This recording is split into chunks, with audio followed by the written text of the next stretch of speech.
मेरे दोस्त, आज मैंने जो एक नई कंपनी के आपके सामने चर्चा करने जा रहा हूँ और इसका इन डेप्थ एनालिसिस करने की यहाँ पर चेष्टा करेंगे। इसके मार्केट कैप की बात करेंगे, 11,716 करोड़ का इसका मार्केट कैप है, यानी कि एक मिड कैप कैटेगरी की कंपनी है ये। करंट प्राइस की बात करेंगे 118 रुपये का इसका करंट प्राइस चल रहा है। हाई की बात करेंगे 137 का इसने हाई लगाया, लो की बात करेंगे 101 रुपये का लगाया। अब कुछ लोग कहेंगे यार 101 से अगर मैं 137 देख लूँ तो ऑलमोस्ट 35-36% का रिटर्न है। पर मेरे दोस्त, जब स्टॉक मार्केट गिरता है, जब आपको पूरी तरीके से डर लगता है कि यार स्टॉक मार्केट से बाहर निकल जाए क्या, और तमाम तरीके के, जब स्टॉक मार्केट गिरता है ना तो तमाम तरीके के क्वेश्चन घूमने लगते हैं कि यार ये तो मार्केट बेकार है, क्या करें, इससे अच्छा तो पैसा फिक्स डिपॉजिट में होता, इससे अच्छा तो पैसा 12% क्लब में होता, इससे अच्छा तो पैसा कहीं भी होता पर एटलीस्ट मार्केट में ना होता। क्योंकि आप 30-40% का जब लोग नेगेटिव देख लेते हैं तो एक तरीके से थर्रा जाते हैं वो।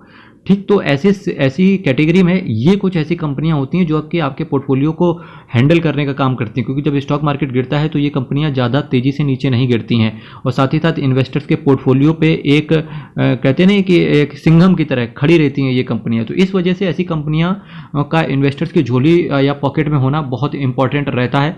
स्टॉक के पीई की बात करेंगे 14.80 का पीई, यानी कि वैल्यूएशंस भी बड़े सही हैं। बुक वैल्यू की बात करेंगे 19 का बुक वैल्यू है। डिविडेंड की बात करेंगे तो मेरे दोस्त, आपको पता होगा कि सेविंग बैंक में अगर आपका पैसा पड़ा है तो 2.5-3% के आसपास ही ब्याज मिलता है। इवन बहुत सारे तो ऐसे आपको मिल जाएंगे बैंक्स जहां पर जो फिक्स डिपॉजिट है वहां पर अभी भी 5.5-6% के आसपास का एफडी पर रेट ऑफ रिटर्न मिल रहा है। पर वहीं इस कंपनी की बात करेंगे 5.49% का एक हैंडसम आपकी पॉकेट में डिविडेंड भी जाता है। और साथ ही साथ अगर सही करेक्शन में अगर आप ऐसी कंपनियों को उठा लेते हो तो मेरे दोस्त 4 चांद लग जाते हैं।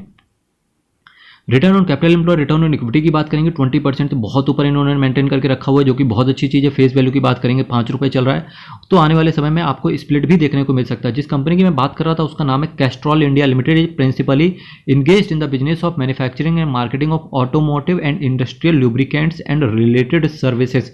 आपको पता होगा कैस्ट्रॉल इंडिया का काम क्या है। ल्यूब्रिकेंट जो या बाइक वगैरह में आप डलवाते हो ना, और कैस्ट्रॉल से रिलेटेड अगर आप कैस्ट्रॉल के आप कहाँ जाते हो, सपोज दैट अगर बाइक में आप फ्यूलिंग वगैरह करवाते हो तो अगर ऑयल आप कैस्ट्रॉल का यूज़ करते हो, ठीक है, इसके साथ साथ ही गल्फ का भी चलता है, अगर आप उसका यूज़ करते हो तो दोनों में से आपको जिसका भी पसंद आ रहा है तो डेफिनेटली आपको उसका शेयर खरीदना चाहिए। क्योंकि कई बार मार्केट में ऐसा होता है कि जो चीज़ आपको पसंद है अगर आप उस चीज़ के साथ चलते हो तो डेफिनेटली एक लॉन्ग टर्म में कंपनी का, क्योंकि अगर देख कंपनी का बिजनेस खड़ा रहा ना मेरे दोस्त, तो यार कंपनी का बिजनेस खड़ा है तो फिर कोई रोक नहीं सकता यार उसको, है ना। और पिडलाइट इंडस्ट्री देखो 107 का पी, एसआरएफ देखो 32 का है, Linde India 79, solar industry 46, Gujarat fluoro 26, Deepak nitrite 33। और कहीं ना कहीं देखिए, अगर मैं टाटा केमिकल्स को छोड़ दूं तो कैस्ट्रॉल इंडिया का बहुत सस्ता इसका पीई भी चल रहा है, जो कि बहुत अच्छी चीज़ है। अगर वहीं कंपनी का, अगर मैं सेल्स की बात करूं जून 2022 से सेल्स का कंपेयर करने की कोशिश करेंगे, 1242 करोड़, 1121 करोड़, 1176 करोड़ और फिर 1294 करोड़। ऑलमोस्ट एक साल के बाद कंपनी ने अपने लास्ट ईयर के क्वार्टर्स के रिजल्ट को बीट करते हुए देखने को मिल रहा है। खर्चे की वहीं बात करने की अगर मैं चेष्टा करूं तो 956 करोड़, 864 करोड़, 925 करोड़, 999 करोड़। मटेरियल कॉस्ट की बात करेंगे तो 53% के आसपास मटेरियल कॉस्ट लग जाता है और 6% कंपनी के अंदर एम्प्लॉय कॉस्ट लग जाती है। वहीं कंपनी के अगर मैं नेट प्रॉफिट की बात करूंगा 206 करोड़, 187 करोड़, 193 करोड़, फाइनली कंपनी के अंदर 202 करोड़ का नेट प्रॉफिट डिक्लेयर किया। और जहां कंपनी का ईपीएस 1 रुपये 95 पैसे के आसपास घूम रहा था, वहीं इस क्वार्टर में कंपनी का जो ईपीएस है, यानी कि मार्च 2023 के जो रिजल्ट्स आए हैं क्वार्टर बेसिस पे, उसका ईपीएस 2 रुपये के ऊपर जाते हुए देखने को मिला। मेरे दोस्त, आप वापस से जून क्वार्टर के रिजल्ट आएंगे अगले महीने जुलाई तक आपको मिल जाएंगे, तो अगर वहां पर ये 2 रुपये 5 पैसे के ईपीएस को बीट कर गया तो डेफिनेटली शेयर प्राइस भी यहाँ से आगे निकलते हुए देखने को मिलेगा।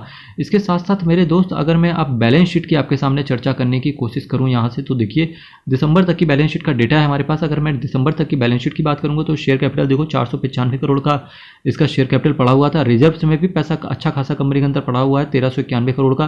कंपनी की बोरोविंग्स की बात करेंगे तो कंपनी में कुछ एक लीज लाइबिलिटी के नाम से पड़ी हुई है, बाकी अदर लाइबिलिटीज इसकी 1133 करोड़ की है, तो कोई दिक्कत यहाँ से दिखती नहीं है। वहीं कंपनी के नेट कैश फ्लो की बात करेंगे 370 करोड़ का पॉजिटिव कैश फ्लो था, जो कि बहुत अच्छी चीज़ थी। डेटर डेज की बात करेंगे 45 दिन से बहुत कम इसका डेटर डेज है, जो कि बहुत अच्छी चीज़ है। डेटर डेज केवल इसका 27 दिन का है। और वहीं कंपनी के अगर मैं प्रोमोटर के होल्डिंग्स की बात करूंगा, प्रोमोटर केवल कंपनी के अंदर 51% ओन करके चल रहे हैं, और ना केवल चल रहे हैं बल्कि प्रोमोटर एक टाइप से ना 51% ओन करके ना 100 से गए हैं।